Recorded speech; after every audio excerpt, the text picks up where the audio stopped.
Peace. What's good, people?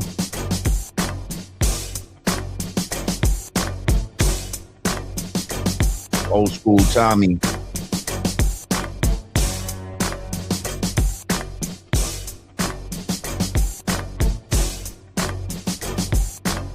King Lee.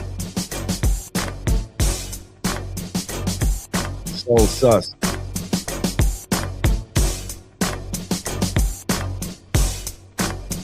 What's going on, God Pod Squad?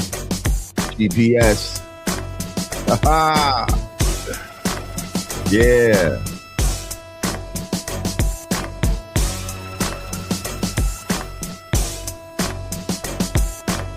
I see Ellie Green, member.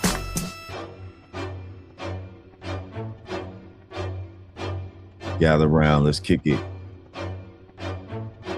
On this Friday, December 19th, making today's math, knowledge born, all being born to knowledge, all being born to knowledge.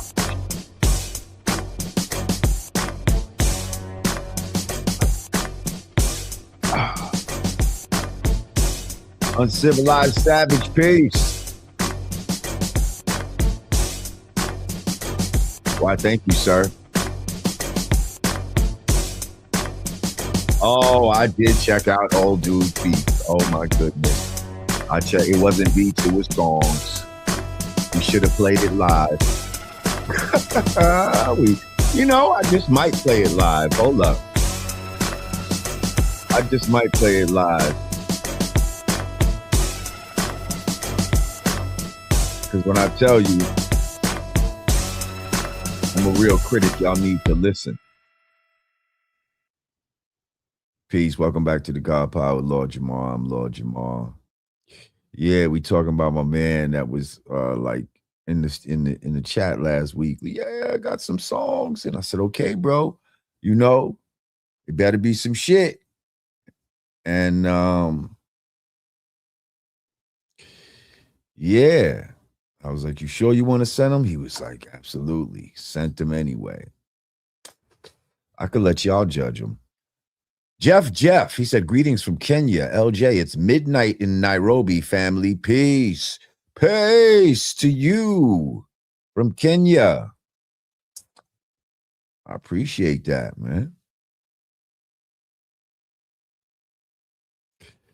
He said, okay, bro was hella confident last week. Listen, I could, you know what I mean? Like I said, I could let y'all be the judge. But we could do that later on. You know what I mean? Remind me.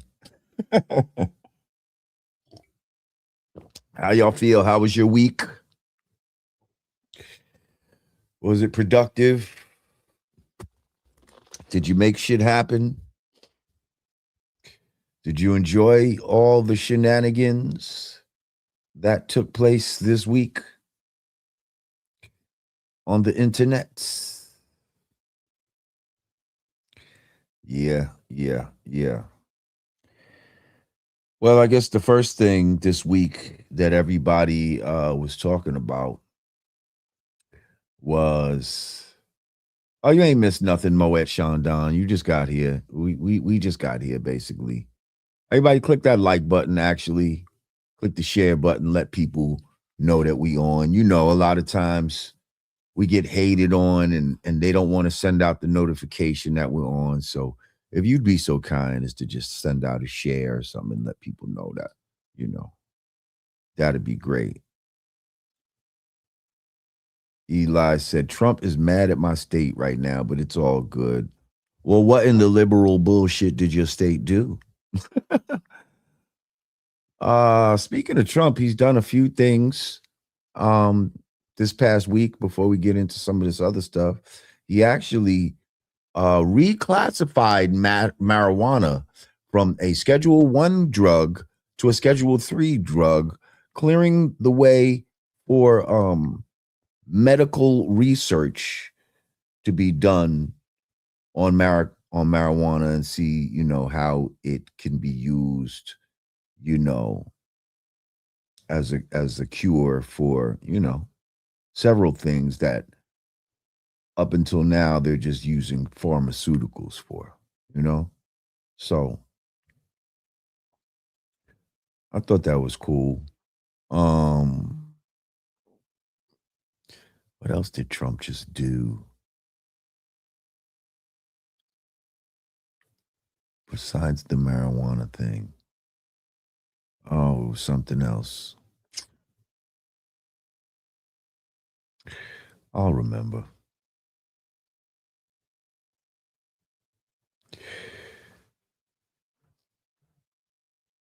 It says Trump is man on Instagram. We have some lady locked up. He wants her free in Colorado. You got her locked up, Eli? It's all this weed shit. You locked this lady up? What'd you lock her up for? And why does he want her free?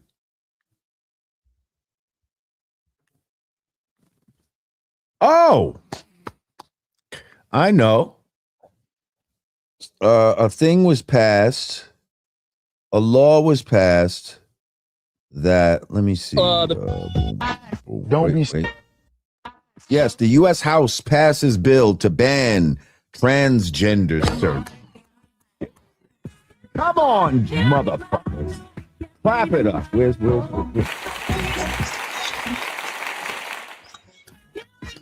Okay? That's got to be something to clap for. It's beginning to look a lot like now, those other people got in the White House. Everywhere you go. House, approves transgender surgeries for babies or some crazy shit. Sick bastards.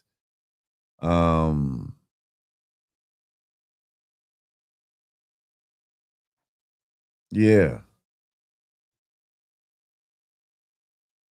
He said, does LJ have Lady Gaga on the soundboard? No. A soundboard. Yes, I saw that too about Charlemagne. Actually, congratulations to Charlemagne the God.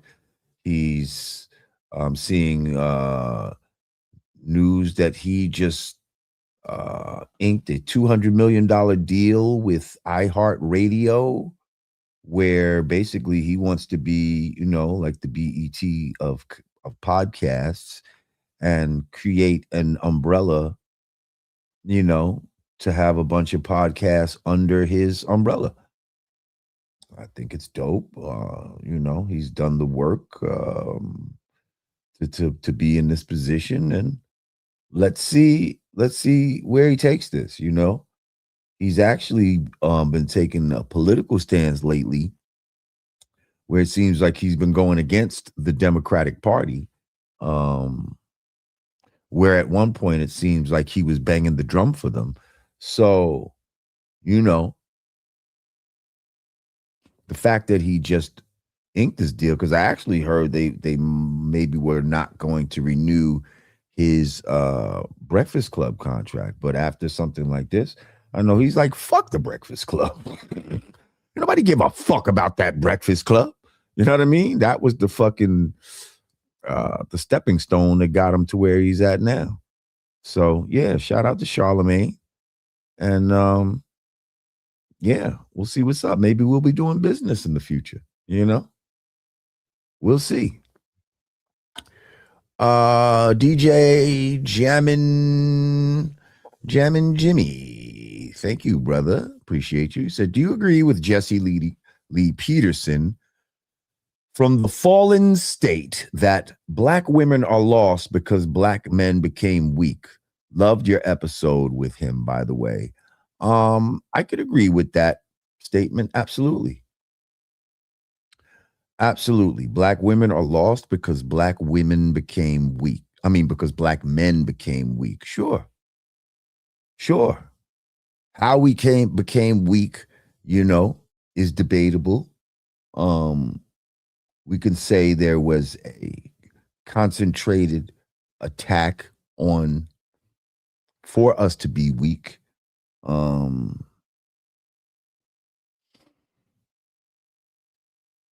we could say that certain things were put into the system to weaken the family structure, and to remove the black man from being with his black woman and being her protector. And her protector is not always from physical things in the world, it's also from the game of the world. You know what I mean? The reason why women bring a man to a mechanic or something with them is because, they don't want to get gamed. Okay? Like men have certain game. And a lot of times women are not in a position to recognize that game for whatever reasons that their genetics don't allow it. But men can recognize, recognize game. So this is why men are needed to protect the family, not just in a physical way, but from the bullshit of the outside world. So when she came home talking all this, oh, yeah, whatever bullshit, women's lib or some shit like that. And he started saying, hey, that's some bullshit. Don't bring that shit up in my house. You know what I mean? First of all, they tried to act like that was oppression, like the black man was oppressing his woman and all of that. But really, he was protecting her from the bullshit that we dealing with now. Now she believes in abortions and she believes in, a welfare state and, she believes in a whole bunch of bullshit. She's lost. Why? Yeah. Because black men became weak.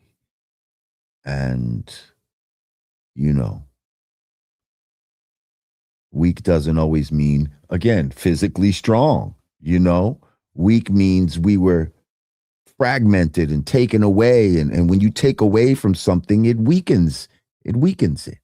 When something's taken away, when some of your power is taken away. If you have an arm and I take the bicep away and only leave the triceps, well, then you're going to be weakened, And that's the type of shit that they've done to the black family. So thank you, Jam and Jimmy. Yeah, I do agree with that. Appreciate you. And yes, Jesse Lee Peterson is a funny dude, but he's a smart dude as well. And I think he'd be having some some good points.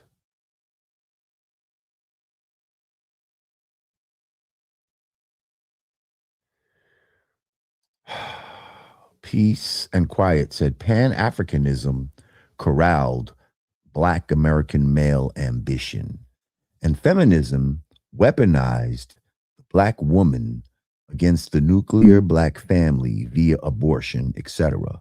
Both were socially engineered conditions. I can concur with that.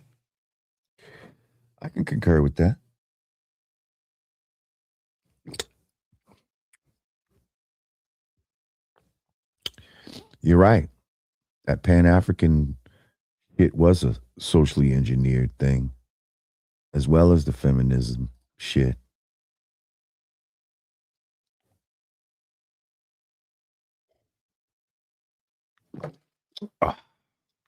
ACP, I was just talking about that before we diverted a little bit. Said, oh, big news that Ebro, Laura Stiles, and Rosenberg were out. I know LJ has an opinion about that. Sure, I do. I went on live on IG, and I was in my man lounge, my God lounge, whatever you want to call it. outside having a smoke because I don't smoke inside anymore. And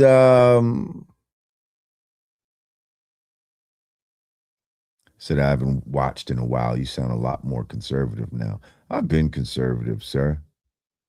I just think sometimes we need to be asked about certain opinions in order to find out if we're conservative or liberal. And again, I think as Black people, our sensibilities lie towards conservatism.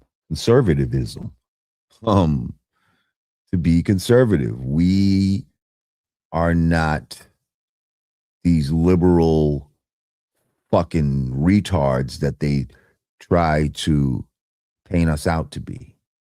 You know, they try to act like it's a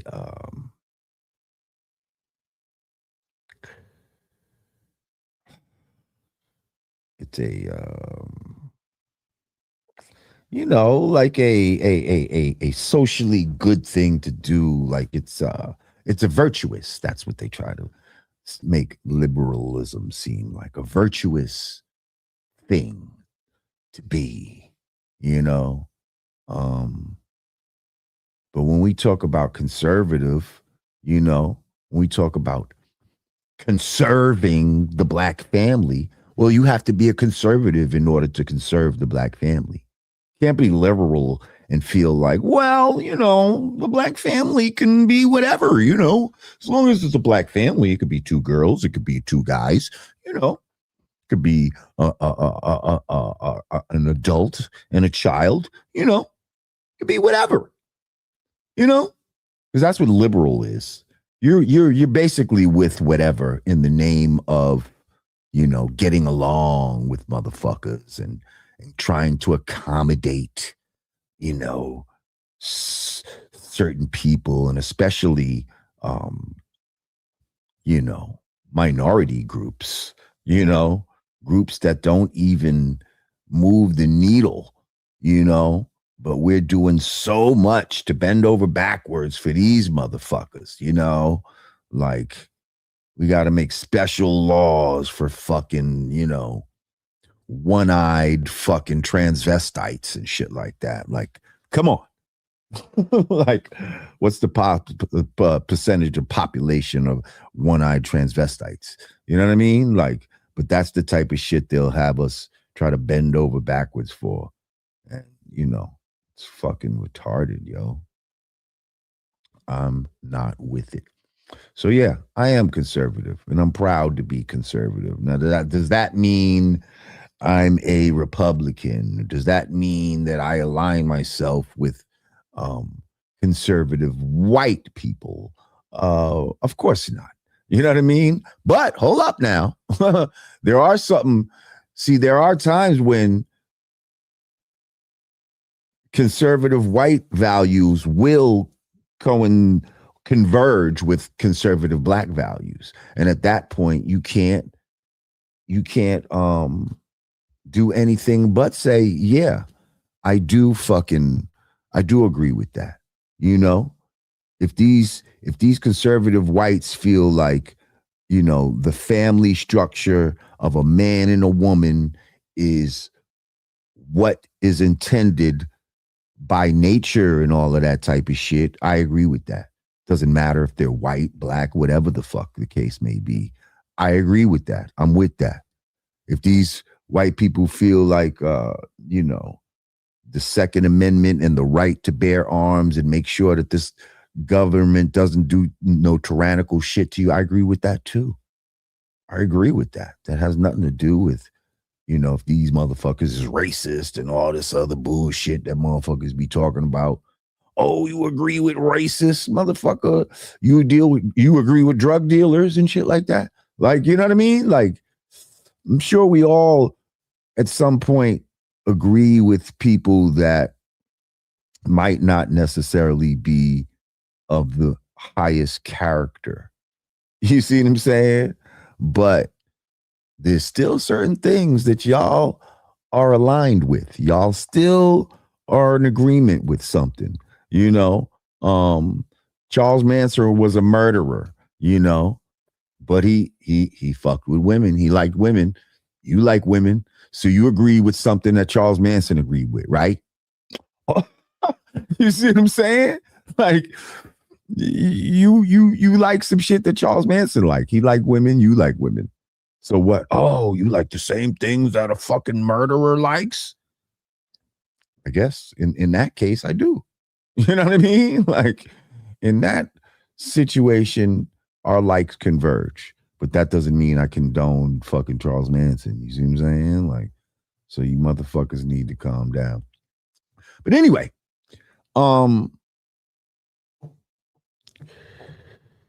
first of all, I been said, I don't know how many years ago, but somebody sent me a video of me talking about Rosenberg and Ebro and Laura Stiles, where I was like, get these motherfuckers the fuck out of here. Like, peace, A1 Drizzy. I said, man, why is Rosenberg up there? Oh, peace, peace, Ambien. Right now we building on the Ebro and morning show, you know, them getting canned, me saying this years ago that they should have been the fuck out of here. And not just them. A lot of these older radio figures who want to be there but still continue, they want to play so-called new music and act like they're the gatekeepers of this fucking industry type of shit. Act like they speak for, you know, the people, and they really don't anymore. You know, the Funk Master Flexes, the Angie Martinezes, you know, these motherfuckers got to get up. They came up in the golden era and all that. They know what real hip hop is like. But in order for them to keep their fucking jobs, they got to go up to these fucking radio stations and play, you know, fucking Little Nas X and shit like this. You understand? They got to play, you know, Ice Spice and all of this bunch of bullshit. And they have to pretend like they fucking like it. Like, come on. Like, that's got to feel like some real bullshit when you go to work every day and you used to break real records and all this shit back in the days. Real MCs used to come up to your show and do freestyles and all this type of shit. And now, you know, you just up there trying to act like you still fit in and, you know, trying to use little slang and shit, talk about that's cap and it's lit. It's gonna be lit, you know, like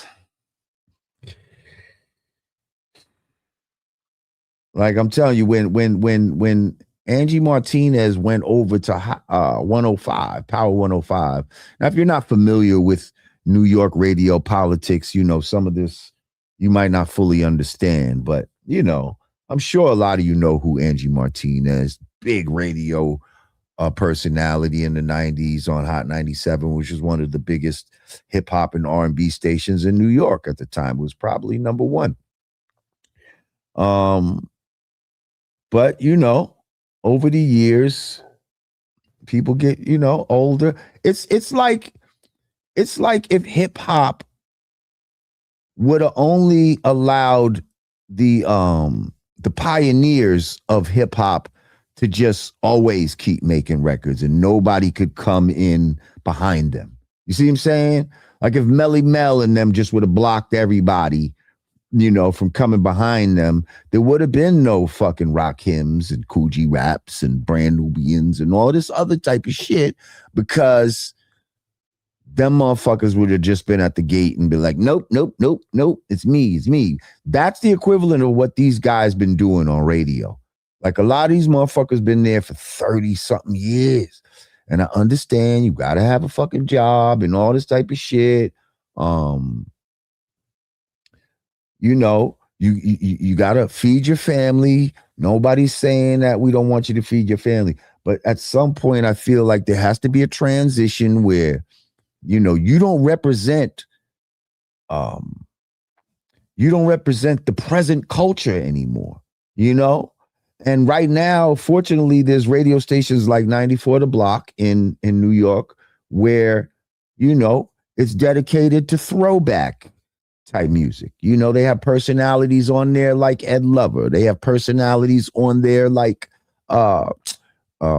Miss Jones. You know what I mean? They got DJs on there like well, rest in peace, Mr. C was on there. And DJ Scratch is on there. And you know, what's the sister? Not Spinderella. My girl from Queens, man. Coco Chanel. Coco Chanel is on there. You know what I mean? And a lot of classic DJs. Yeah, you got Rock the Bells. You know what I mean? Which is a classic hip hop station on Sirius and all of that. I think those type of DJs need to start transitioning to those stations. We'd much welcome you there. We'd rather hear you there. Angie, Flex, fucking, I'm not even going to say Ebro and them because I never really liked them at all as fucking DJs and shit like that. Ebro was a fucking program director who was partially responsible for fucking up New York radio. Like when New York started to sound like Atlanta radio and all that, motherfuckers like Ebro was behind that shit. So, yeah. The fuck are we even talking about? Like, good riddance. We knew why Rosenberg was there. Like, you know what I mean? Like, he's the white dude that, you know, he's gonna get his white privilege, man. Rosenberg wasn't funny. He wasn't more knowledgeable about hip hop than other people or anything like that. Like, he just, you know, he worked the system. He went with the odds. But anyway, yeah, I say good riddance, man. I say get rid of a whole bunch of these motherfuckers. When I did the live, what up, Kenny Mac, DC? I see you. When I was doing the live on IG, they was like, yeah, it's the same shit with Big Boy out in LA. I said, hey, you said it, not me. But I was thinking it. Like, come on, man. How long has Big Boy been on the fucking radio? I remember when Big Boy was really a big boy. Now Big Boy's a skinny boy. And he's not a boy. He's a fucking grown man. He's an old man and he looks old. But he's on the radio, you know, he gets the big interviews, but I'm sure he you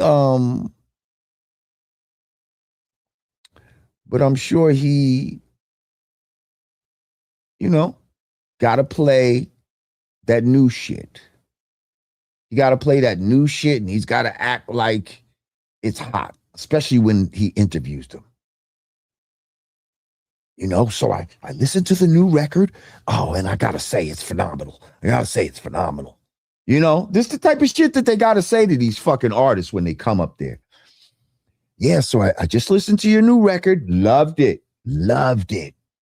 Especially that one cut. And then they try to act like they really listen to it. What's that one cut you got?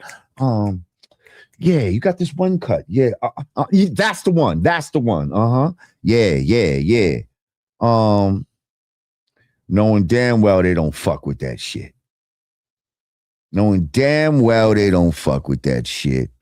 They were forced to listen to the shit as homework for the fucking job. What are you doing tonight? I gotta go. Fucking bullshit. Then I gotta fucking wake up at fucking, 3:00 in the fucking morning so that I can fucking get to the radio station by 6 and all this fucking shit. Oh my goodness. Sometimes I just want to fucking shoot myself. This is the conversations I know that some of these motherfuckers is having with themselves. If they went from, really interviewing that dope shit and playing that music that they wanted to hear when they first got into this shit, and now having to play little this one, little this, little that one. Fucking crazy. Truly Zambian said, man, that crew has been eating good for the last 20 years. I sure hope they were smart with their money. Really, they should have built something of their own by now. Well, what's funny is I think now they have a podcast. Now they're trying to do their own podcast. A Rosenberg and an Ebro, Rosenberg, and Laura Stiles.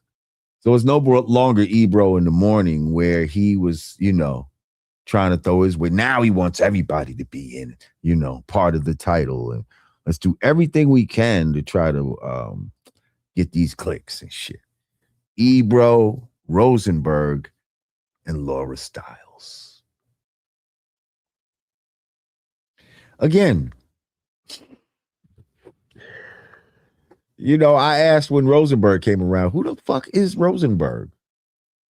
Where did these people come from? Who is Laura Stiles? Where did she come from? Did she used to do radio somewhere else? I'm not familiar. You know what I mean? I'm really not. But these people can't be the face of hip hop and R&B. Somebody said, respectfully, Laura brings nothing to the table. She's not even like the pretty face at the table. Like, you know what I mean? Like, you can have some broads that, man, nobody cares about your fucking commentary, but you know what I mean? You're pretty and you got a nice rack type of shit. Like, she don't bring nothing to the table. The fuck are you there for? Oh, somebody said, is Rosenberg connected with Eminem? That's a different Peter Rosenberg. Okay, so when you hear about Peter Rosenberg, that's Eminem's manager, and that's a different Rosenberg. But it's easy to get them confused. Somebody said, oy vey, that's all I'll say. Oh, man. But, so, that happened, and, like I said, I'm not mad at it.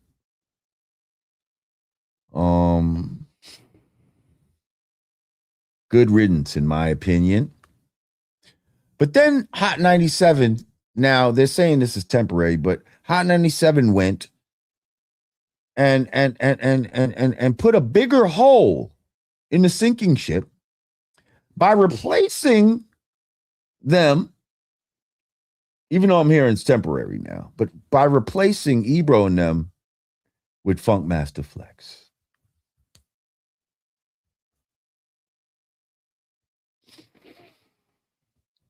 Are you fucking like, nobody wants to hear bombs dropped in the morning. Okay, you're gonna scare the shit out of somebody. Somebody's gonna have Hot 97 on their fucking alarm clock. It's gonna go off and they're gonna hear fucking bombs and think they're in fucking Ukraine some fucking where. They're going to think they're in Palestine some fucking where. And have a fucking heart attack and die. Nobody wants to hear Flex in the morning. Nobody wants to hear Flex in the morning. They really don't want to hear him at anymore. Like I said, not on these stations. Put him on 94.7 The Block. We'll gladly take Flex over there. You know what I mean? Give him a show over there. But even BLS, some shit like that. But all of this, where you got to play so-called current music, you're playing yourself. Playing yourself, man. That's like a rapper from my generation. You know what I mean? That's like me trying to rhyme on trap beats right now. Like, you know what kind of rapper I am. You know what kind of music I fuck with. And for me to try to sound current, did I just start rhyming on these trap beats? Come on, man. Wouldn't even feel good about that. You wouldn't feel good about that. None of us would feel good about that. So I'm also hearing now though that they may be Hot 97 may be in talks with Joe Buttons. Mhm. Joe Buttons as a morning host for Hot 97. I think it would be better than um Ebro and them. I'll tell you that. You know, I think I don't know. Joe Buttons doesn't seem like the same Joe Buttons who we first met on the internet. But, you know, he stayed consistent. He's doing his thing. And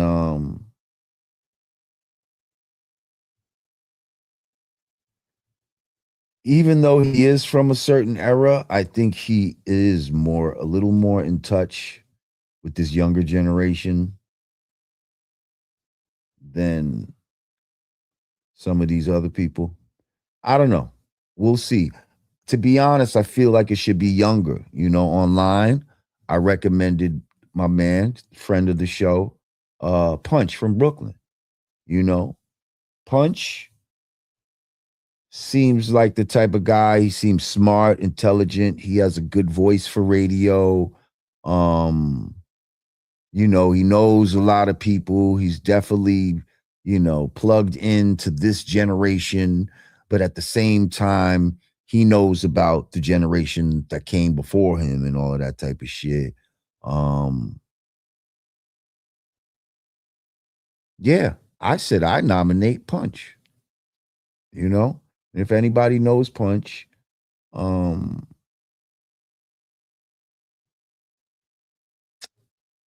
you know, let me know if you concur with what I'm talking about. Now I see a lot of people say Star. Um, that Star needs to come back. I don't know if Star would come back. I don't know if Star, the type of personality he is, I don't know if in 2025, with all the censorship that we're enduring right now, um, I don't know if he would be able to, if they'd let him be himself the way he would want to be. And people are so fucking butthurt these days that could a show like Star and Buck Wow or the Star Report, could that exist in 2025 and find the same success that it had when it came out back in the days?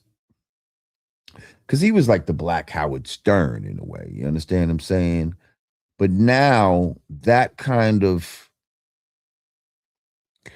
I feel like that kind of energy, you know, is served better on the internet, you know. You could say what the fuck, you know, you can curse, you could say, I mean, you can't say anything you want to say, especially on YouTube and shit like that. But you have a lot more leeway than you would on a Hot 97 or some shit like that.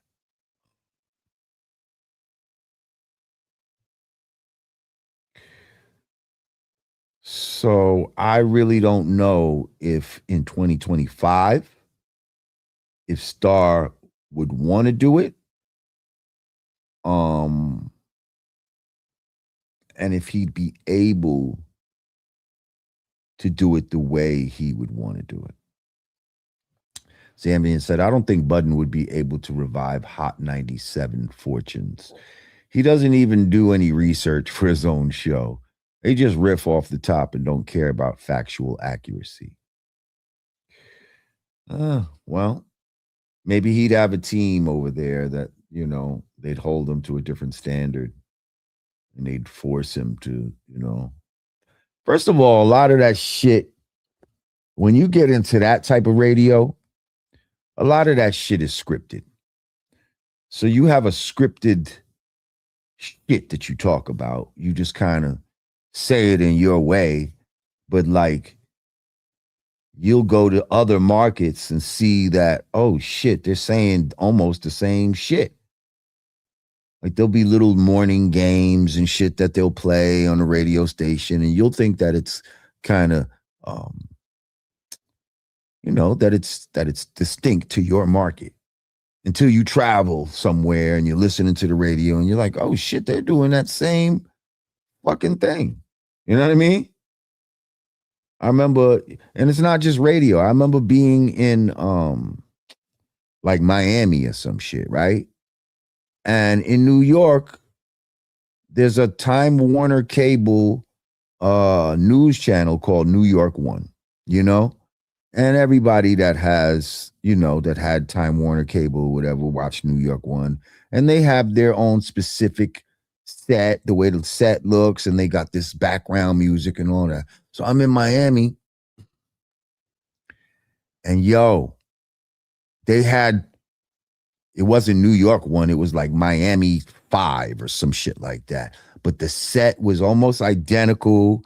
The fucking music was identical. Like you could see that they just got these cookie cutter formats that they do in different markets and shit like that. So whatever's going on in your market, you think, oh, the shit is like that, They just customize it by the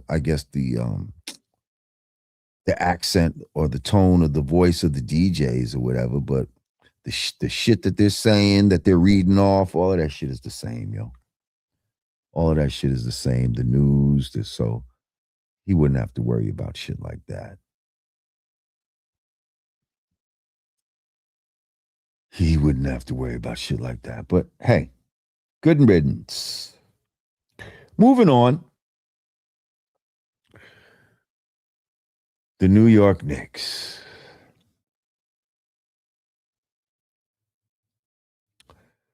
That's my team. I mean, I'm a New York dude. I feel like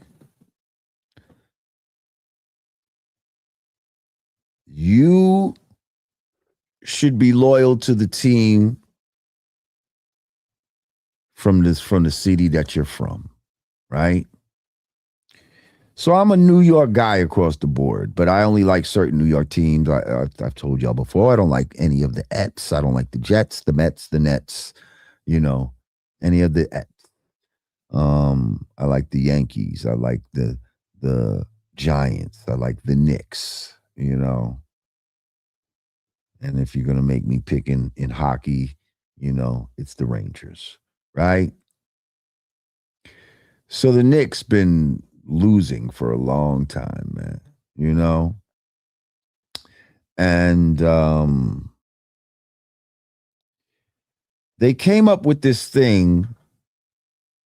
Commissioner Silver of the NBA came up with this thing called the Emirates Cup. It's not an NBA title, but it's some sort of cup you can win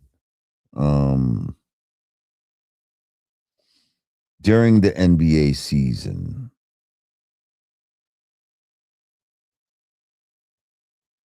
Hang on, let me see something.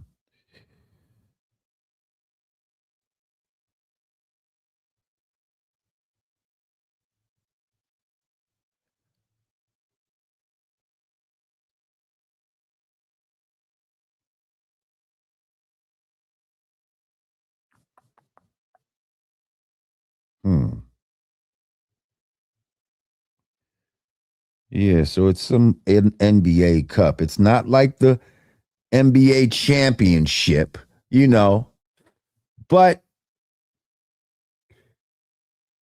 it's it's a trophy. It's something that you're supposed to be happy for. I saw a guy say, it's like going and you order a Sprite, and they say, hey, I don't have Sprite, but I got 7-Up. And you're like, well, fuck it. Put that in the cup. We drinking that motherfucker. You understand what I'm saying? Like, that's kind of what the Emirates Cup seems to be like, right? So as New York fans, man, we was happy for that, man. Fuck it, It's something. We for losing for so long, we were happy to see that. Somebody said it's a participation trophy. No, it's not. No, it's not. But we gotta fuck it up somehow. We gotta fuck it up somehow. So during the celebration,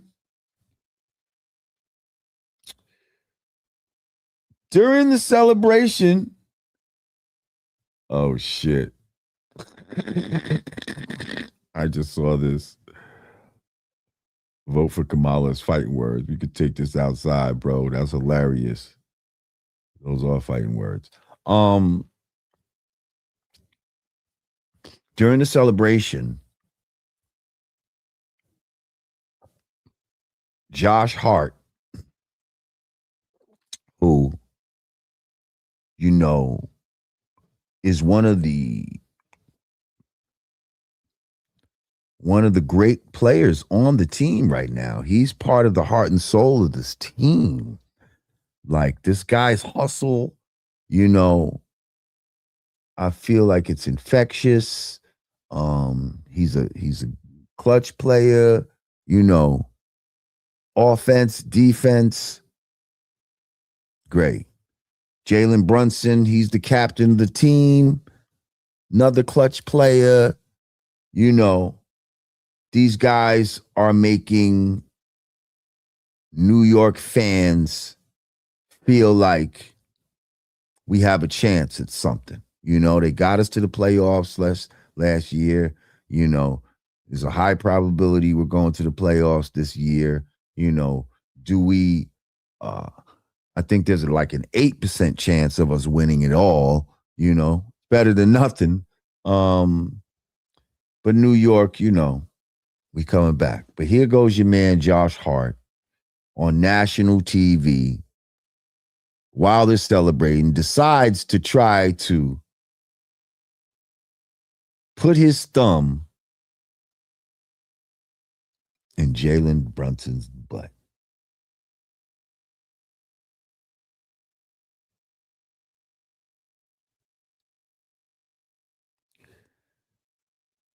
I don't know what would possess a man to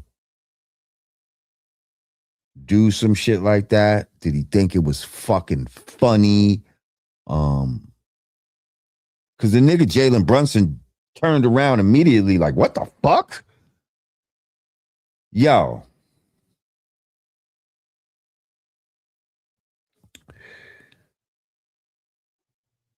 It's just weird, yo. Like, did he SA the brother on national TV? I say he did. Did he think that it was so crowded on stage that maybe his hand was being blocked and nobody would see it? I don't know. Even if you thought nobody was going to see that, why would you do that? Like, what kind of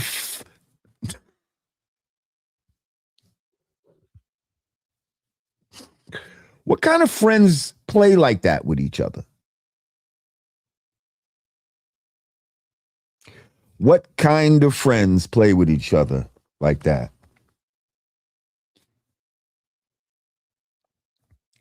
I ain't gonna hold you. A lot of us know the answer.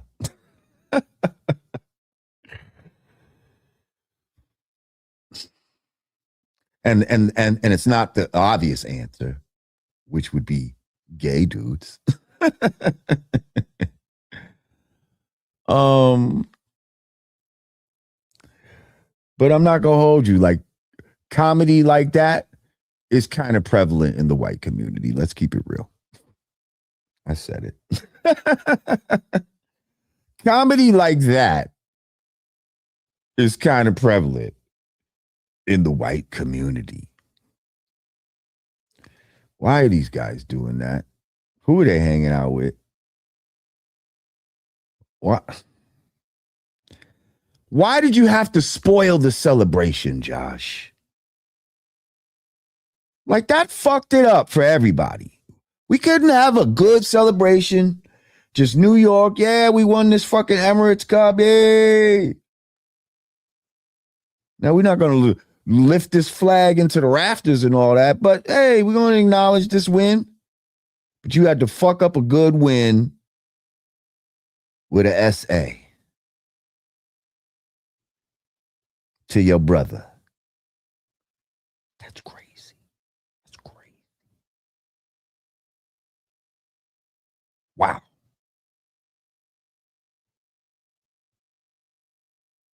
Somebody said, I had teammates, Delta Slim said, I had teammates fight buck naked after showers. I refused to break it up. Good. Niggas probably wanted to fucking fight, be all slippery with each other, get all diddly with each other. Shit, speaking of diddly. Oh, boy.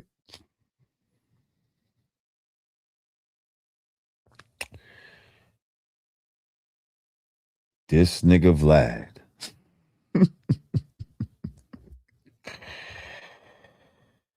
This motherfucker Vlad. Did you see his latest shit that he put out? With one of the other porn / freak off dudes? Well, let's just say don't put the diddler in a good light. It's weird. I don't even really want to get into the conversation. But let's just say money don't buy everything. Okay? And let's also just say that I can understand I can understand why a nigga like Diddy acts the way he does. I could understand now. It's that LDE. That LDE will give you a Napoleon complex. It'll make you want to try to control people and dominate people because you feel like you lacking. If y'all don't know what LDE is, that's little dick energy.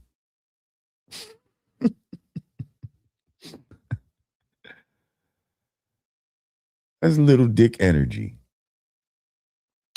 And when you have little dick energy, you try to steal people's publishing and fucking, plot to have people killed who fucking, who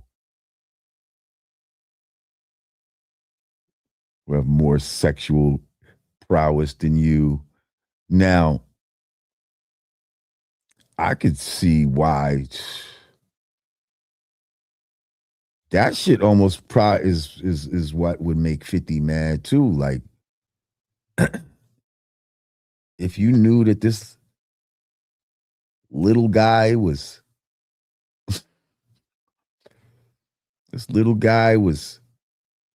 slutting out your baby moms and all that type of shit. I don't know, man.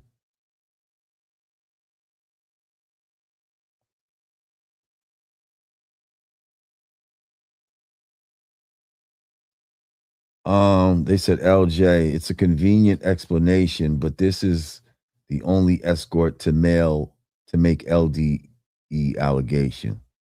Well, first of all, and thank you for using the phrase that I just coined. um, well, apparently it's not an allegation. Your man V-Lad said he saw the video for himself, and it's not an allegation, and that this is actually true. I don't want to see it. I don't give a fuck.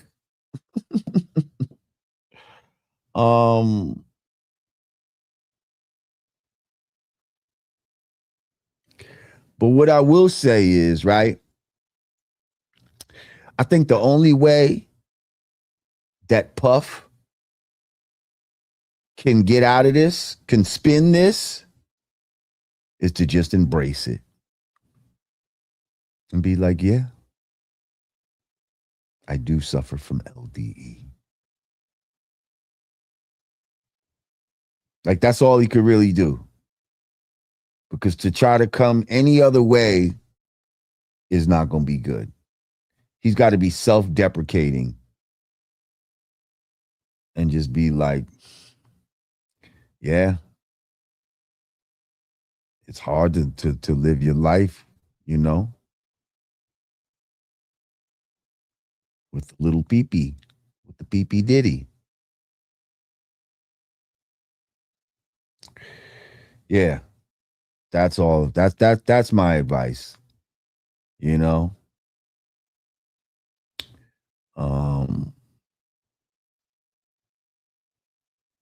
Yeah, Lil P, Lil P.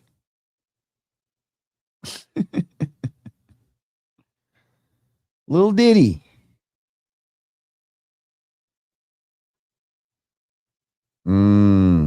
So hurt people. Because you gotta feel like, why me? You gotta feel like, why me? Like, he probably felt like, why me before, but like to then be placed in a position where it seemed like the world is at your feet. You got all the money in the world. You got, you know what I mean?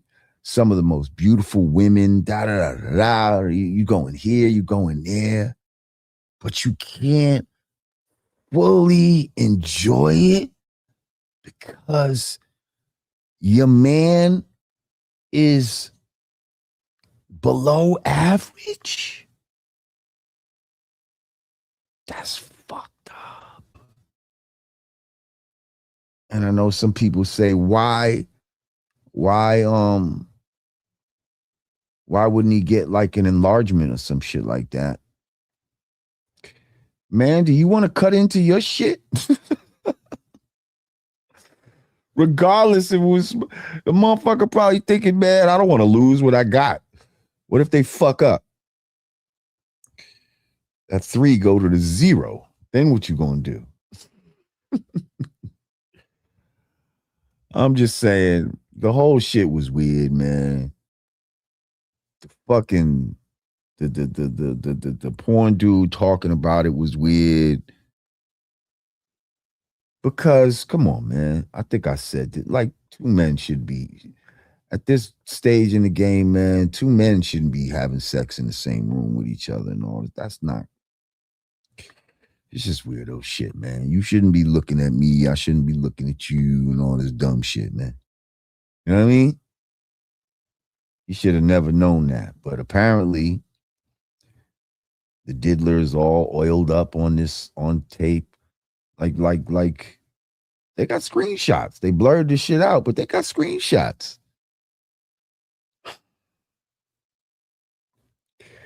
We'll see how this goes. But glad I ain't got nothing to do with it. Because motherfuckers is they getting on Vlad for this shit too right now. They're like, why are you talking about another man's dick? Listen.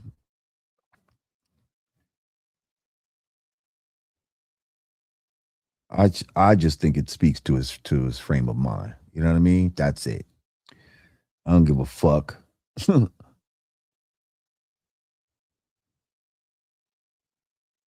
to say?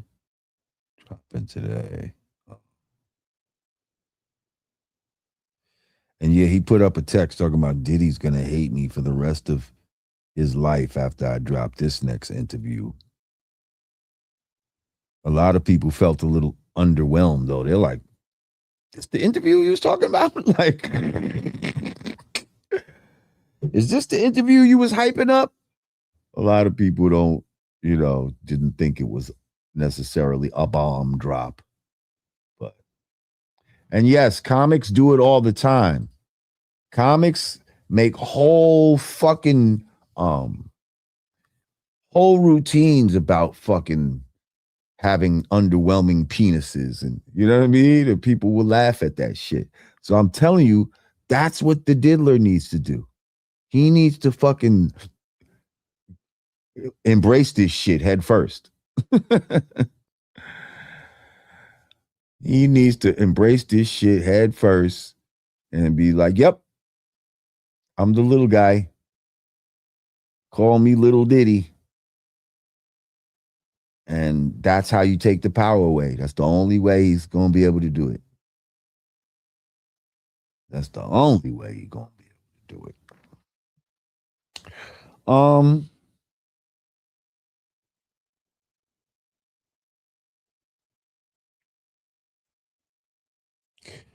Okay, moving on. Have we listened to the Nas and Premier album? Let me know. Put some sevens up in the chat if you've listened to the Nas and Premier new album on Mass Appeal Records. Hang on.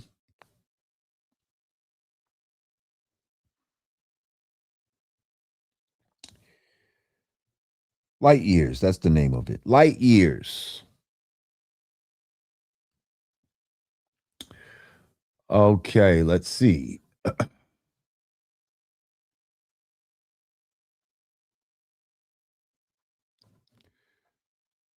Primo and Nas, fire. Somebody said not yet. Okay, you've listened. Somebody said album of the year. Delta Slim didn't like the beats. You heard. Yes, fire. Okay, will do. No, haven't checked it yet.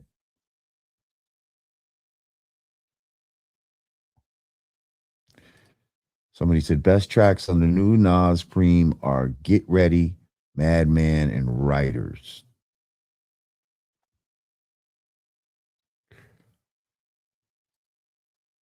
Okay, so I listened to it the other day in the gym. Well, I first listened to it when I went to Virginia. You know, I didn't listen to it. I'm in the car and they're playing a couple songs, and shout out to the Spooks. Yeah, my man Ambassador was playing some of them shits for me, and I listened again at the gym, and for me, I forget the name of the song. Where is dun, dun, dun, dun. Whatever that one is, where they sampled the time keeps on. To me, that's my favorite one. The way Primo flipped that beat right there, it just grabbed me. Now, I'm not going to lie, and a few people have said this, and yes, I'm a DJ Premier fan, but the beats were cool. You know what I mean? Like, they were cool, but it just wasn't, the beats weren't crazy like you would expect, some Nas and Primo. Like one of my favorite Nas and Primo joints is Nas is like that Nas is like shit. That's one of my favorite joints. Not just that they did, just period. That song is retarded.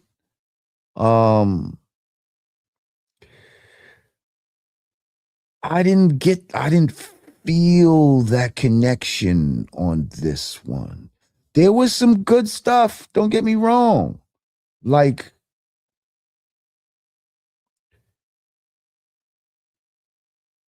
I just feel like, yeah, I can't even fully, on some of it, I can't fully put my finger on it. You know what I mean? Like, I'm listening to one, I'm like, I should like this beat. The beat is cool, but it's like, what is it that's making me not? And at the end of the day, music is about how it makes you feel, man. Music is about how it makes you feel. It could be sonically correct. It could be, it could have all the elements that it's supposed to have, but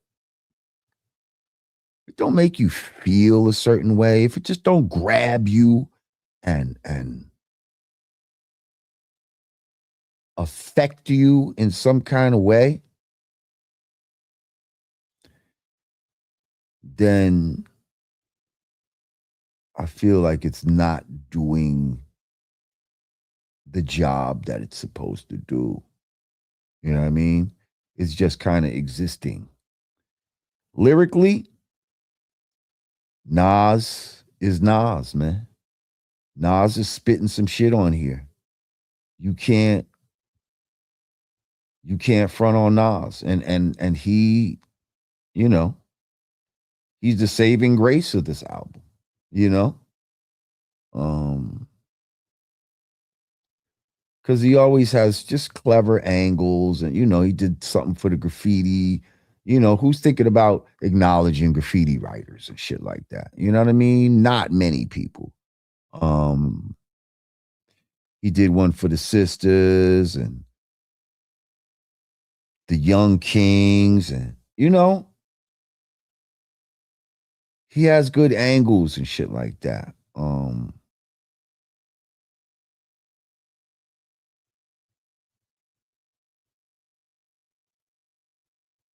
Yeah, he got good. The writing is still tight, punchlines. His voice still sounds great. Um, I just wasn't, you know, I feel like I was a little underwhelmed with some of the beats, man. That's all.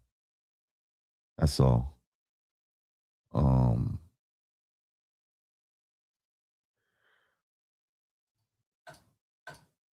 Uncivilized Savage, thank you. He said Nas delivered, Primo didn't show up. I think that's what a lot of people, you know, at the end of the day might feel about this.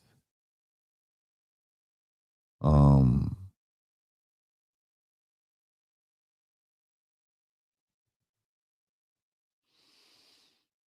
yeah, I think a lot of people kind of see that.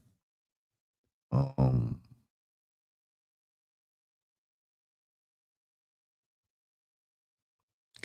here we go. Here we go. 77 figures said anybody hating on Primo is luncheon. He's a living legend competing against himself. If you came from Mars and asked what hip hop sound like, 9 out of 10, it will be Primo on the boards.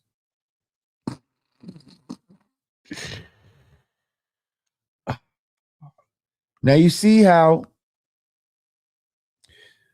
when you don't fucking like just suck a nigga like a lot of these motherfuckers do, you see how they'll interpret that as hate. Like if you give your honest opinion on something, people think you're hating. No hate. Primo is a living legend, which is why we expect so much from him, which why we hold him to a higher standard, which is why he can't just drop anything and think it's cool. He can't drop average beats because he's a living legend, and people who revere him as such don't want to hear nothing average from him. They want everything that he drops to be phenomenal, especially when he's working with a phenomenal artist like Nas. Okay? So nobody's hating on him, sir. We're just giving our honest opinion. That's all. And I love my brother Premier.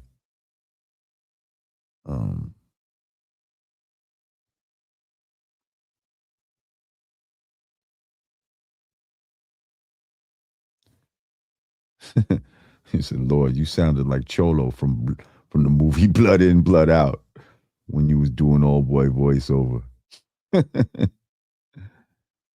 Hey, Carnal.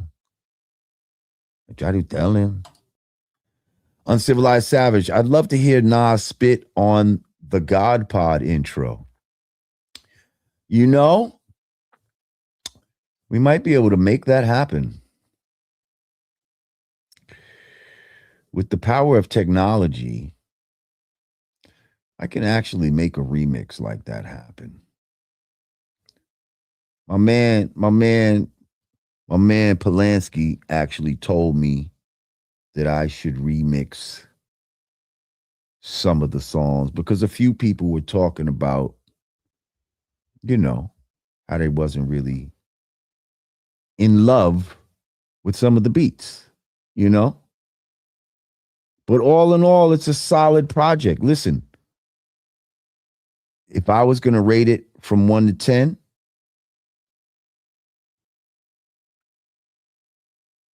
I give it a good 7.5. I give it a good 7.5. With Nas putting this shit on his back, carrying it on his back.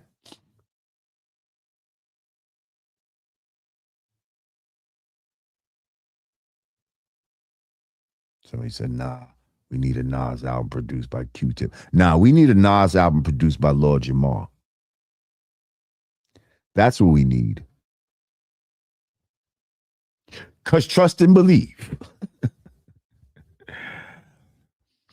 If I produce this shit,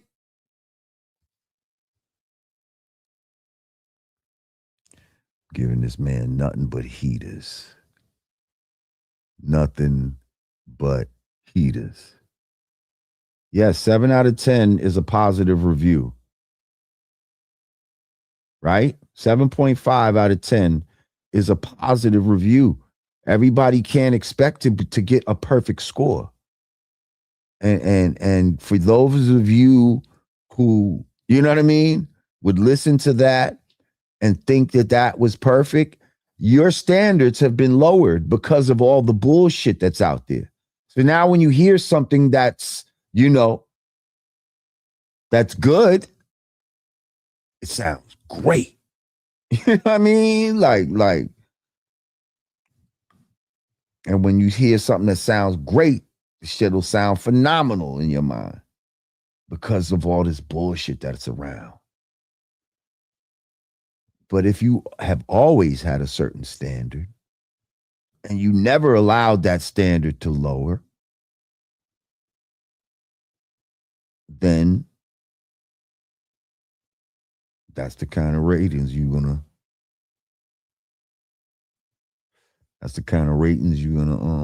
get. Honest Citizen said, LJ keeping them beats for himself. I've been trying to reach out. I mean, I'm not trying to keep them all for myself, but we're not just giving them away either now. You got a budget, we can talk. But, you know, if I'm just going to give you a beat, it's because I really believe in you. I feel like You know, we can build something and shit like that. But yeah, and I don't sell beats for cheap. Not unreasonably high, but I don't. We don't work in the hundreds. We don't work in the hundreds. I almost had a song. I almost did produce some shit for Nas and AZ back in the days. I had this beat called Angel Dust, which later on, years later, Nas ended up doing something off of that sample, but I didn't like the way whoever sampled it, they didn't do it as good as I did it. But whatever. Nas came to my crib with AZ when I lived on State Street, and we was in talks about that track.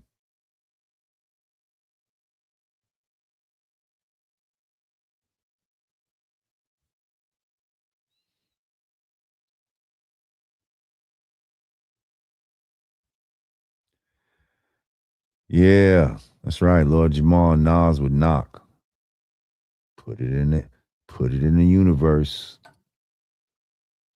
Put it in the universe. He said, what machine? MPC 3000? No, MPC X is what I'm using. MPC X is my machine of choice. I've been fucking with MPC for the longest. I tried to divert for a minute and started fucking with Machine. I couldn't do it. I just had to come back home. He said, "Can we hear that Angel Dust beat, Lord?" Hey, Leah Sawyer. I think I ended up selling that beat to somebody.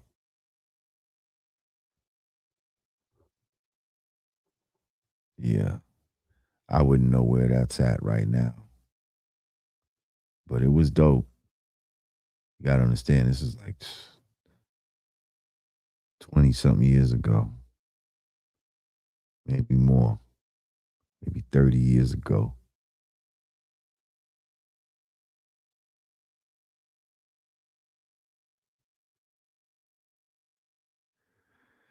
The Great Dame say, "Yo, Lord, I see you ain't holla at me. So it was a no-go. Appreciate you giving a listen anyway. I'll see you in the future on some still peace-ish. 100. Great Dame. I didn't holla at you.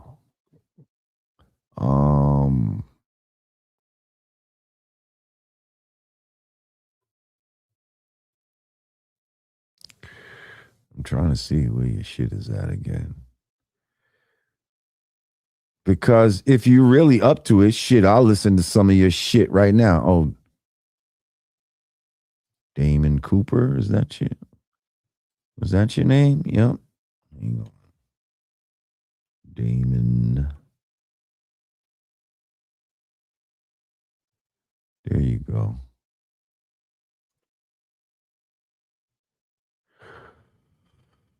Okay, Damon Cooper.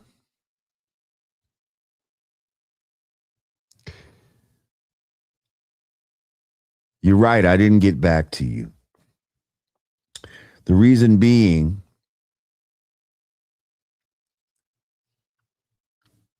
I feel like you didn't really listen to me.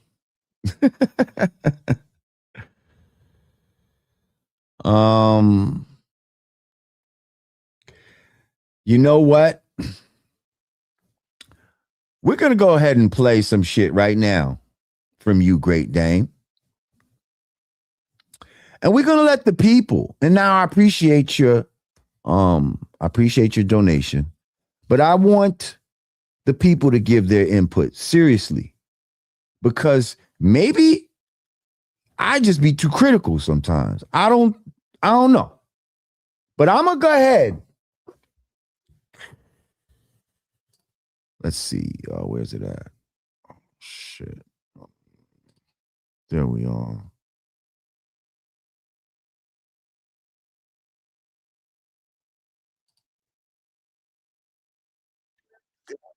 Hang on. I gotta see how to get this into the.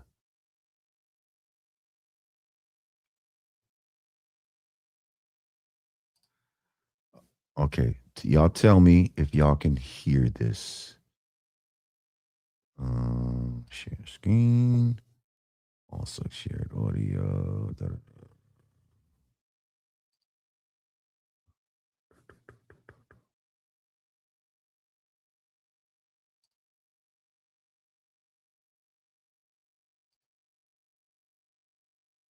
Okay, hang on. Let's see. Tell me if y'all can hear this. You ready? Damn. Married and bored, or single and lonely. Ain't no happiness nowhere. Said I need a good girl and I finally found her. Sometimes I can stand being around her. I'm all about space and shorties to hound her. If I'm water, she's way too deep, I drown her. Not trying to say these things to clown her. Can y'all hear that? Y'all can hear it?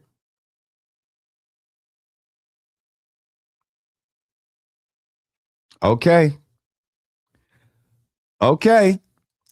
I'm going to pull it back and I'm going to play that song. This one is called something about, Favorite Girl. This one's called Favorite Girl. This is your boy. Damn. It's your boy Gang. Married and bored, or single and lonely. Ain't no happiness nowhere.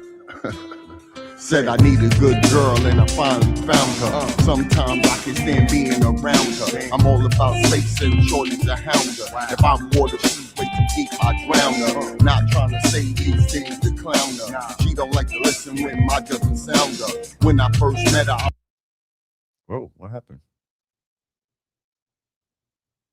What happened? Why did it stop?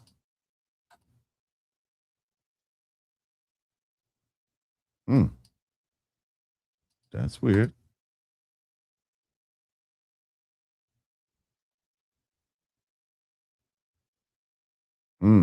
It just stopped.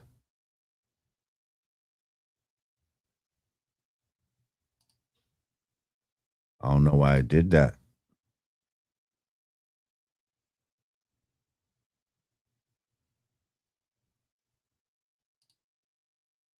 Let's see, split view.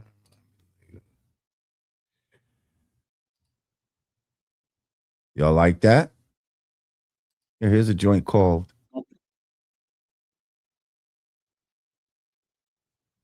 You got another one right here called What a Girl.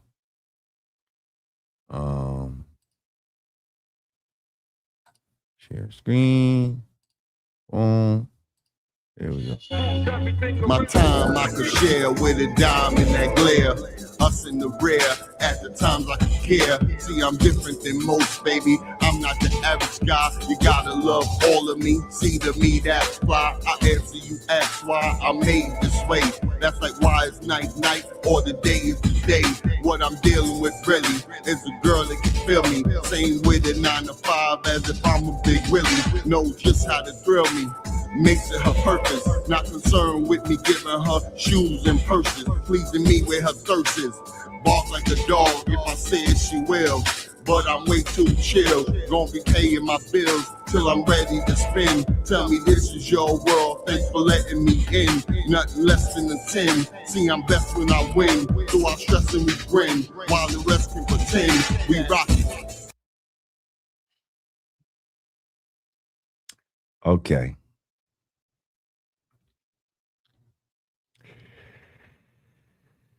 Fuck it. He sent 2 more songs.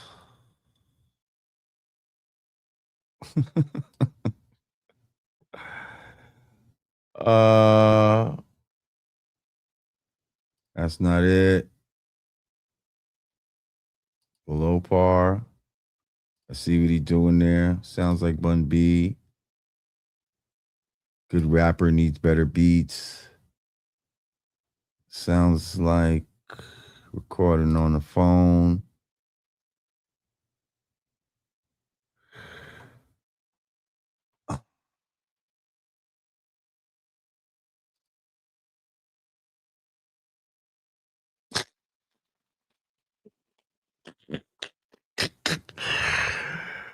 Yo, Apple's baby said, shit, whack. What type of female he want? The fuck? See, listen, man. I've been good at this A&R shit for a very long time. Like before I was making records and all this type of shit, I started as a DJ. Back in the days, you'd have to spend your money on records, right? So you'd go to certain record stores and they'd let you play a piece of the record before you got it, because a lot of times you would not even know. Records would just show up in the record store and you're like, what the fuck is that?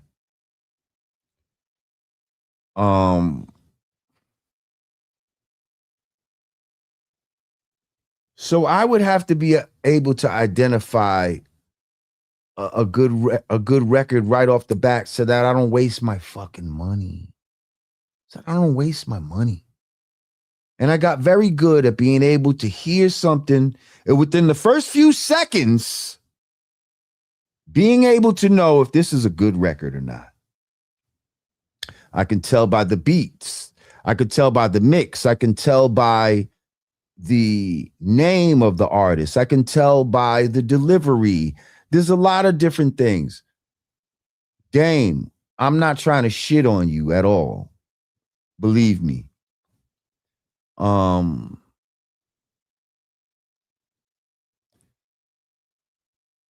I just know when something is to the caliber where it motivates me, where it makes me say, I want to be a part of that.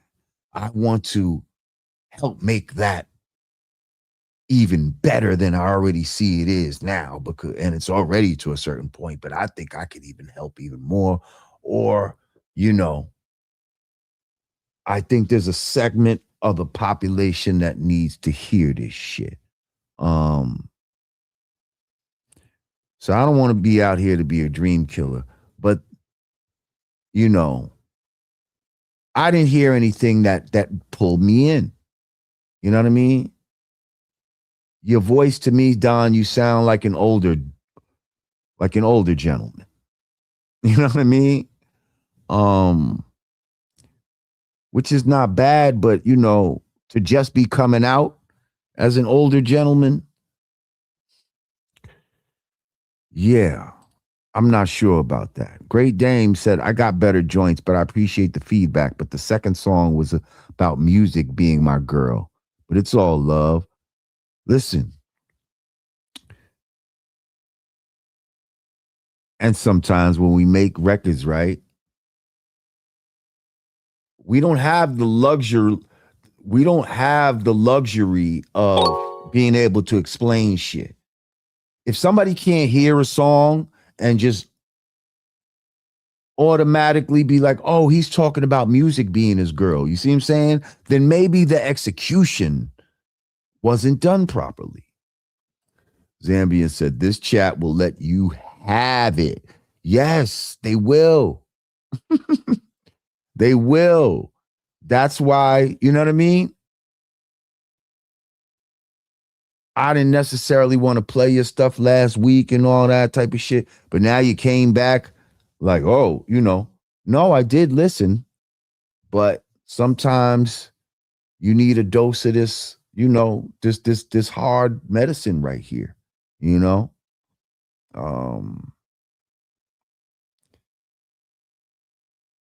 Like somebody else sent me something that same day, right?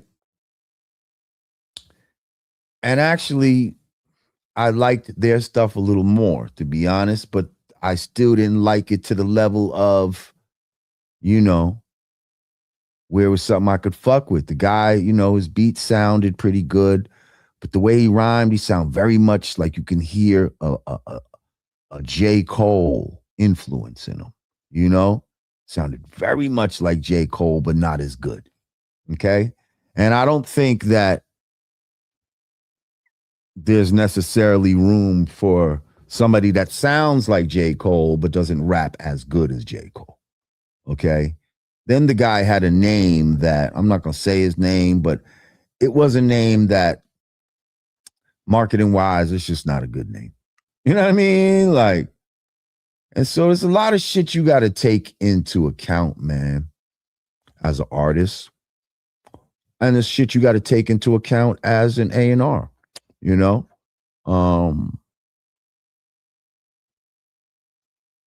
But for me, I can tell right away. Uncivilized Savage said he raps inmate love letters. Now Cypher.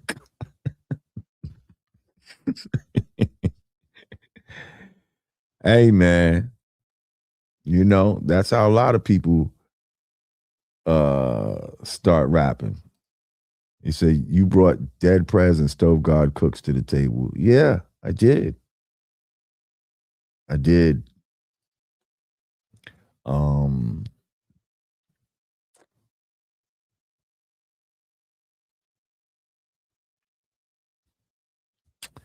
Yeah, man. No offense, man.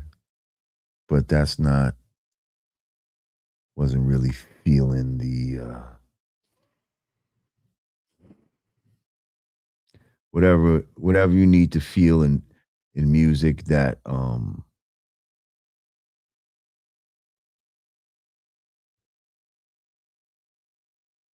yeah, whatever you need to hear from music that's going to be successful, it just didn't have those ingredients.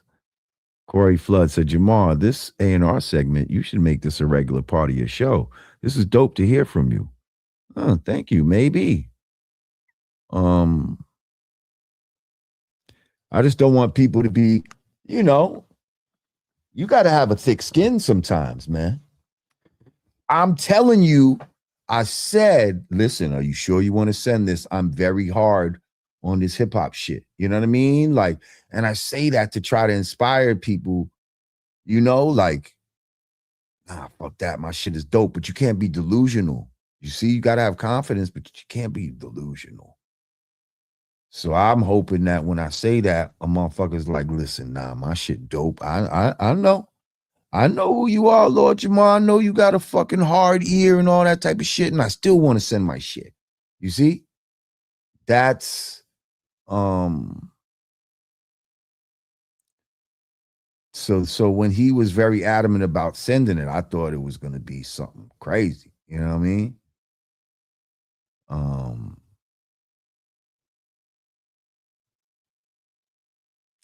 Yeah. But listen, we appreciate you, Dame. You keep doing what you're doing.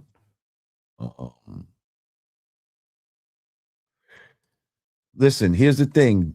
Here's another thing I'm going to give you. He said, I'll send a better one if you cool with it.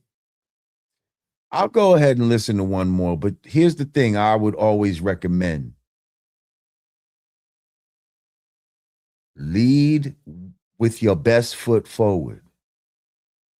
A lot of times you're not going to have time to work your way up to something. You know what I mean? You have to put your best foot forward. Play your best shit first. Niggas ain't trying to listen to a bunch of joints and then get to the fifth one and be like, oh, okay. Because motherfuckers might not give you the courtesy to listen past the first one. We used to take motherfuckers' CDs, put it in it. Oh, we used to love to do this.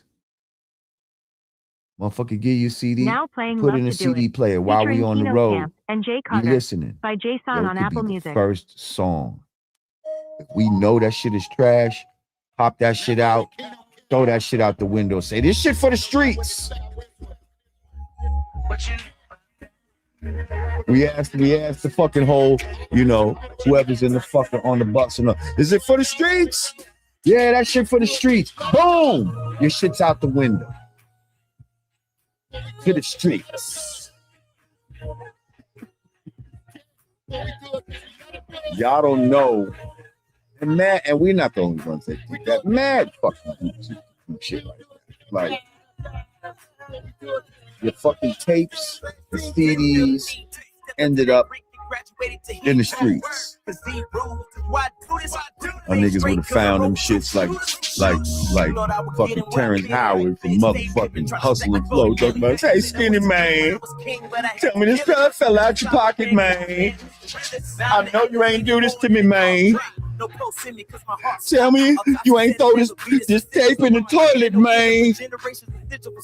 Yeah, man. You'd have been mad. So you hear music. Huh?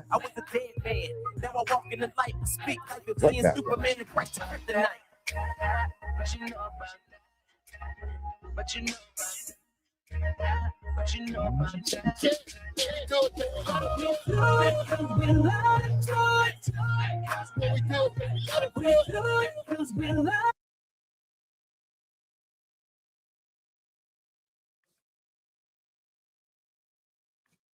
Do we still? Hang on a second.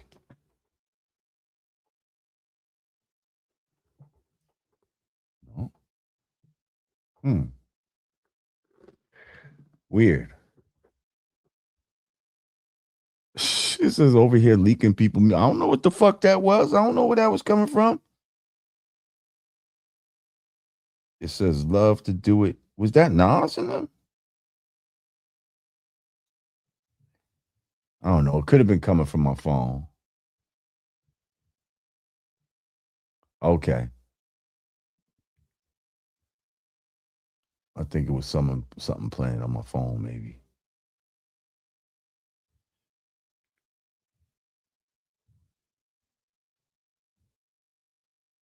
Oh, it says J-Sun, Love to Do It, featuring Keno something. I don't know who this is.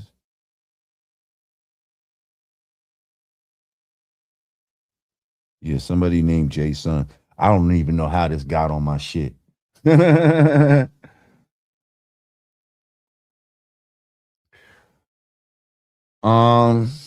What was that Nas song though that was really fucking with it? Like the way they flipped that, because that's a sample that you've heard before and all that. But the way they flipped that one, the way Primo flipped that and took the little like, yo, that was hard. That was hard. I was fucking with that one. Soon as I heard it, I felt something.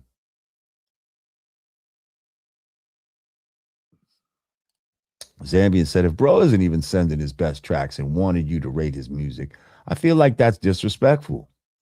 You're wasting someone's time when you were given a prime opportunity for free. Yes. Thank you, Zambian. Don't you know I could be charging motherfuckers to listen to your shit and to give you some sort of feedback? I just did it on the fly. Just did it on the fly. Just because. And it's like, you could send me something better. Like, come on, bro.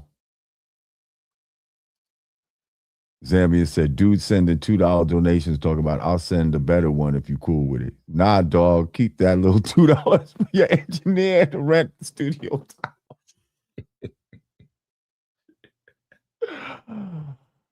Oh, you's a beast, Zambia.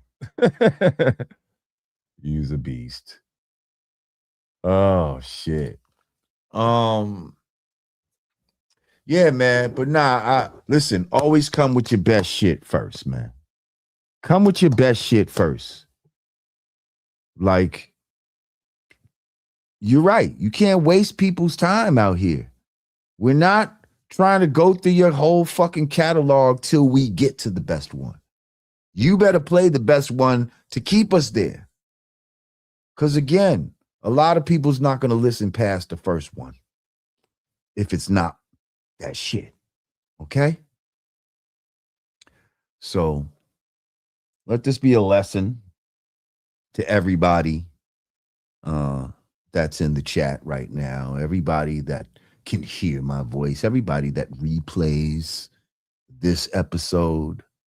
When it comes to playing your music for people, especially people that you may feel are influential and can help your career and help get you to a level that yeah, I'll go with that. $100 to review people's music.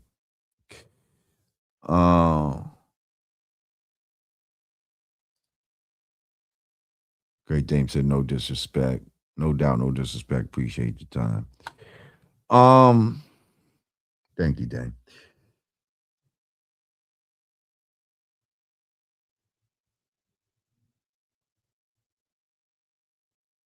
Yeah, man, this is certain people can change your life, bro. You know what I mean? And you don't want to. A first impression is everything. And once a motherfucker has a decision about you, it's very hard to, you know what I mean? Because like now, you could send something again.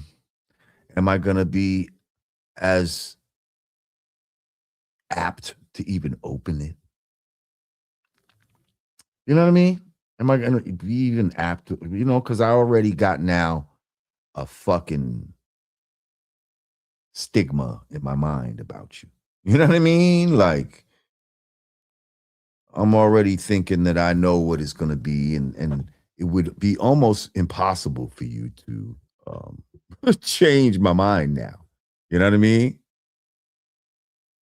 Because the first impression wasn't what it needed to be.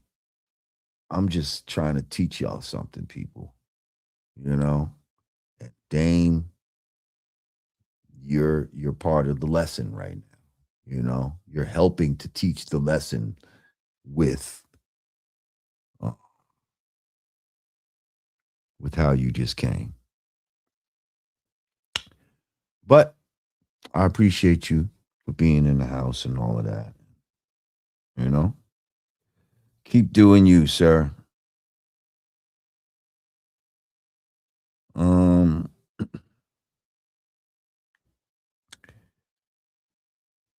So I wanted to bring this up before we get out of here. I talked about, I think, was it last week or whenever it first started, was the quarter zip challenge, right? This whole quarter zip thing that's going on.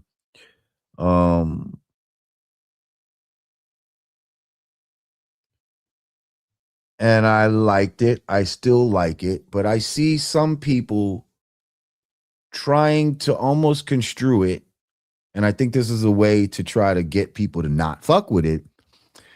They're almost trying to construe it as if wearing a quarter zip is somehow acting white. That somehow, because they're putting quarter zips together with matchas and, real estate portfolios. And somehow people are trying to almost act like that's acting white. And I just want to say it's not. It's not. I think your mentality has to shine through in everything that you do. So it's like, if you're about the streets, if you a street nigga, you gonna dress like a street nigga. And then street shit, you're gonna attract street shit. You understand? If you want to change your mindset right? And to not be some street nigga, some fucking thug who, you know, is on a road to nowhere, then that has to be reflected in everything that you do. Should be reflected in your diet, in your exercise habits. It should be reflected in your dress and style. If you're about business, you should dress for business, right? Suits and shit like that are the robes of business. It is the uniform of a businessman. If you play basketball, you have a uniform. If you play baseball, you have a uniform. If you're a priest, you have a uniform. If you're a cop, you have a uniform. And anybody wearing said uniform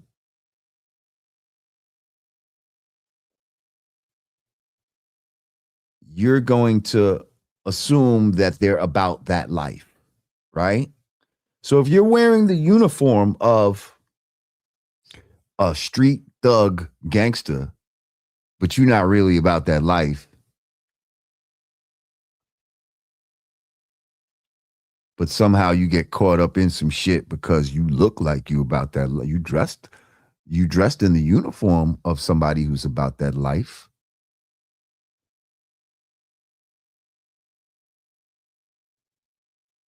But now when you dressed, as they say, for success, when you dress for success, it's a certain mind state, right? And they said, what exactly is a thug's uniform nowadays? Motherfucking Nike Tech with a poo shiesty. Oh yeah. That's the thug's uniform these days. Nike Tech with a fucking ski mask on your face. Come on, you know that.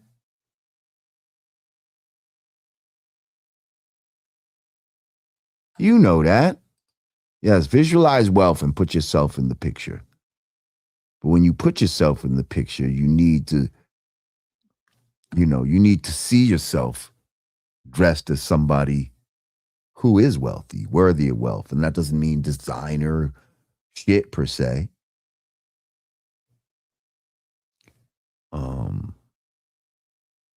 And especially when you get a certain age, man, if you don't have, I don't know, at least 5 suits, man, like you're not a grown-up. You're not a grown-up.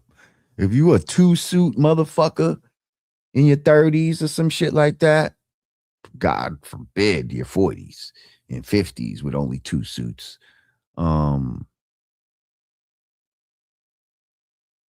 Yeah, you need to step your shit up. But please understand, when I was talking about being conservative earlier, we as Black people dressed very conservatively before the 60s and all of that. Before the 60s, you'd see men, women, and even children dressed respectable, respectfully. You'd see young boys walking around the streets in suits, trying to look like grown men.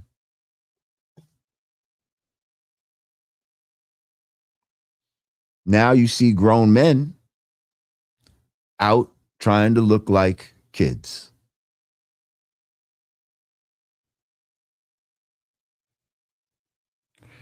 Women would, they wouldn't be scantily clad, they'd have dresses and, skirts that were below the knee and shit like that.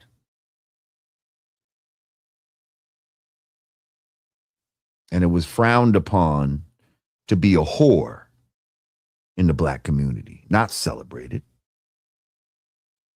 It was frowned upon.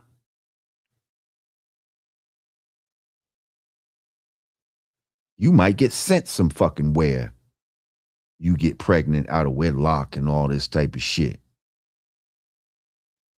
Send your ass down south to have the baby and all this type of shit because it was frowned upon. It wasn't a badge of honor.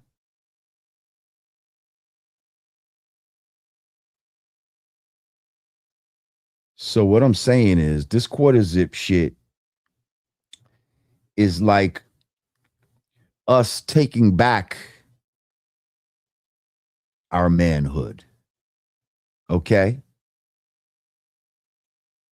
Because yes, grown men sagging and the like is straight up embarrassing.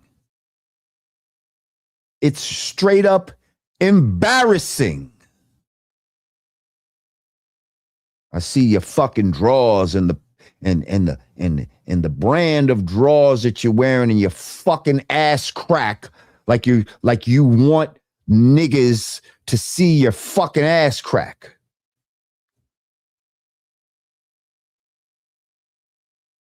Like you want there to be easy access or something.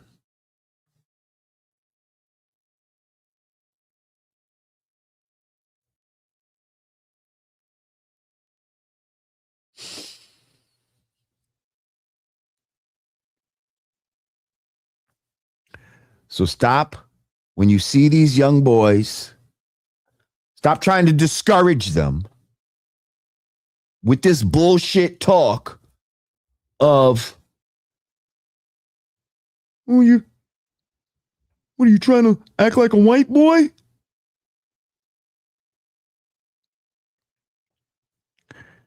No. I'm trying to act like a man. I'm trying to emulate a grown fucking man instead of a little boy. That's what I'm trying to do, sir.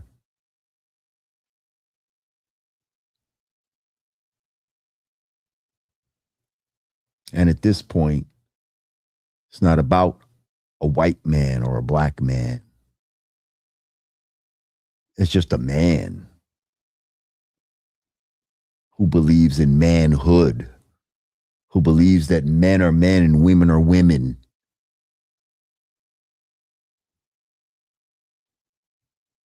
That's what the fuck we talking about.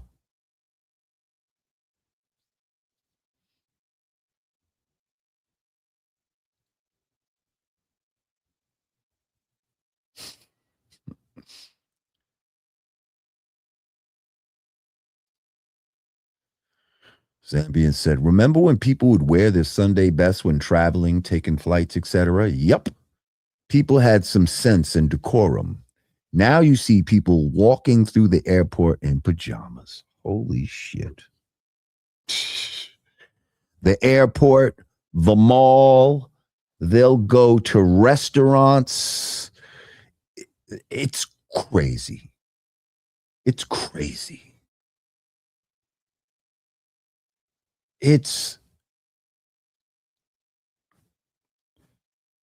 And like these slacking of standards were somehow sold to us as freedom. You know, freedom from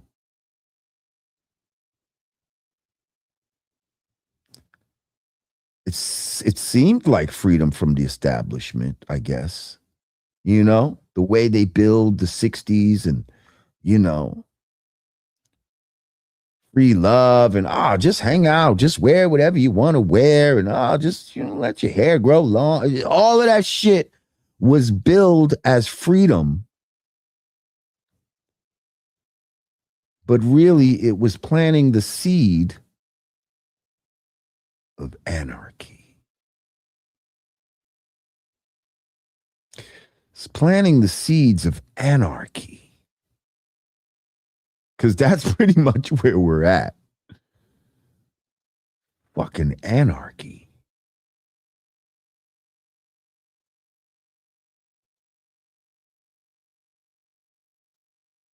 To where I have to come on here and speak up for quarter zips.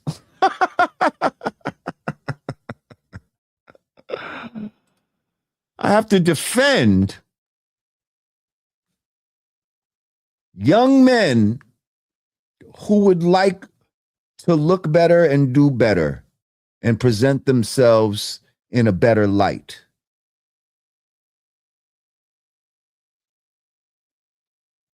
I have to say, don't listen to these motherfuckers. They don't know what they're talking about. You're not acting like a white boy. You're acting like a responsible young man. Keep that shit going.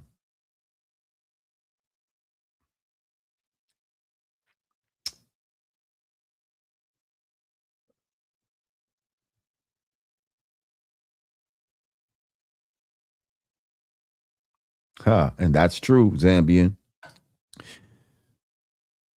Zambian said, and we'll be quick to play the victim on socials if they get ejected from restaurants, supermarkets, etc., for trying to walk in, cheeks out, with some little poom shorts on. Yup. Talk about, oh, it's because I'm black? Oh, because I'm black, you ain't want to let me in? No. Because your ass cheeks was out and I could fucking smell the aroma.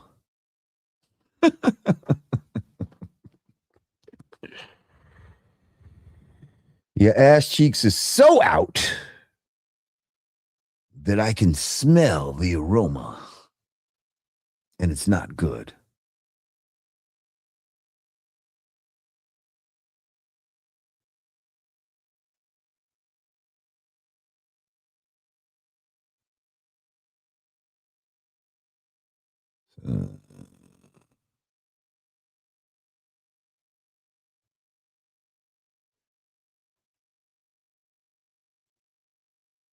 Yeah, come on, man.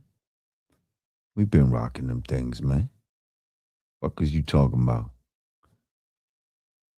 If you fuck with Polo, you've been rocking quarter zips. You've been rocking quarter zips. But yeah, man, all this thug fucking ghetto fucking mentality that we've been on in the black community, this shit gotta stop. It's gotta stop. And I know hip hop has had a lot to do with helping it proliferate. And hip hop can also be helpful in stopping it. But enough is enough. Enough is enough.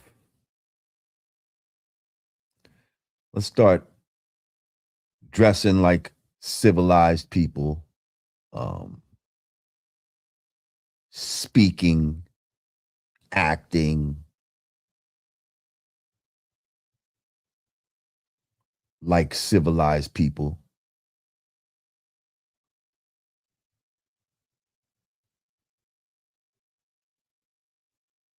And show the world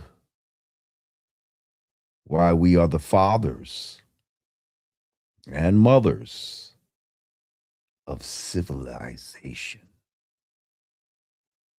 Of civilization, not of savagery. Of civilization. Okay? We are truly all wise and civilized. That is our nature. But we are so going against our nature right now. And we need to get back to it. And if quarter zips is a little piece of the puzzle of us getting back to that, I'm all for it. All right? Shit. I'm getting ready to get out of here. I appreciate you chilling with me for these past 2 hours on this Friday evening. Hope y'all have a great weekend.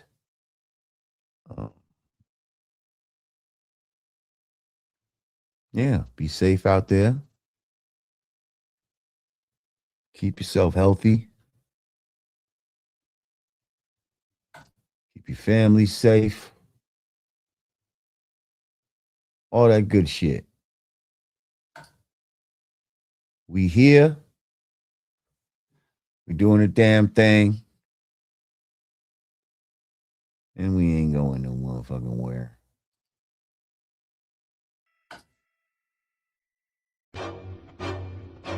Appreciate y'all coming through. Oh, yeah,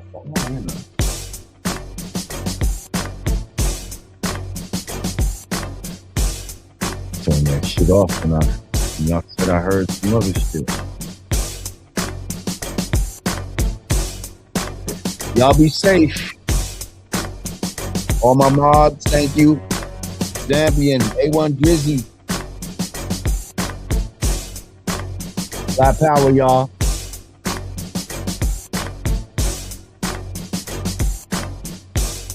I will see y'all next week. Some of y'all say, inshallah. I say peace to the gods. We out. Hey!